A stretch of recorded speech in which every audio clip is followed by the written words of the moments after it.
You've heard me speak before about the housing crisis. Let me look tonight at it from a different perspective. There are more than 3 million current and graduated students who have a HECS debt, a thing which is now called HELP. An ironical name because that is the last thing government is doing to these young people seeking better qualifications in order to make a better contribution in the workforce. Yet the Higher Education Loan Program ties young people to extraordinary levels of debt. These young Australians have to first pay off their HECS or HELP debt. If they are renting, they then have to pay rent.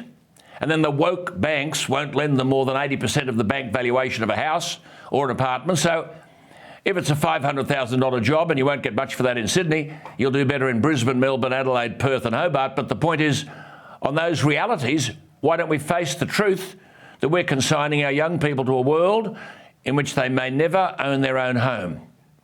I make this point because this HELP or HECS debt is indexed to inflation. I had a letter from a student, smart student and a hard worker, who said that based on the 7.8% inflation rate, his HECS debt will increase by almost $6,000. But over the past 8 years, despite annual contributions, government loan indexation has added over $12,000 to his HECS debt. So it took the debt from $63,000 to $75,000. Now, I know this young fellow. He's no bludger. He works 2 and 3 jobs. But he makes the point that debt affects borrowing capacity for a mortgage. He makes the very valid point that some undergraduate degrees cost nearly $100,000 and that wages prevent people from even being able to pay the rent, let alone to be able to save enough to make larger contributions to their HECS debt in order to cover the loan indexation every year. I think this is a massive issue.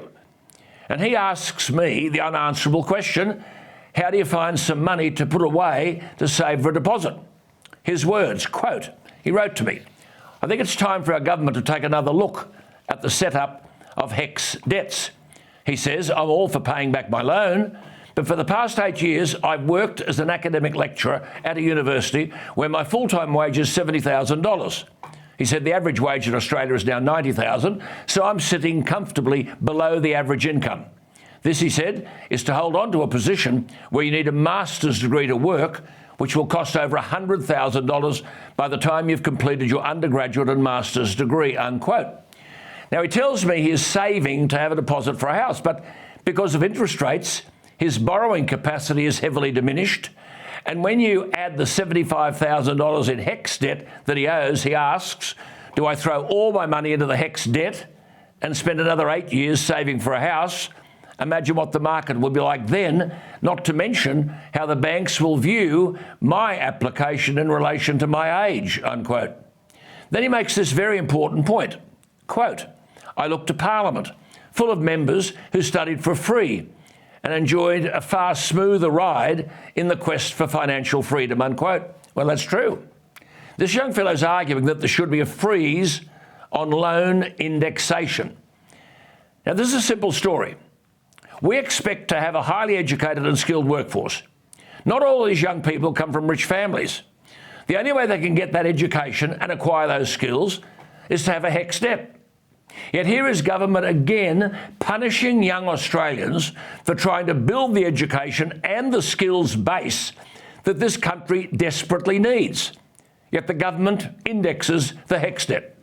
We come back to the truism that the problems our country faces are the consequence always of government policy, whether it's climate change, coronavirus, population policy or housing. Here we are arguing about a skills shortage. Young Australians try to better themselves by gaining extra qualifications. Most have to take out a HELP loan because their parents can't afford a $100,000 university degree. But government loves taking your money. So, indexation. How does this create an incentive for young people to better themselves? I would argue that for the first degree, only one, the first degree, and the first vocational course, the HECS loan should not face indexation.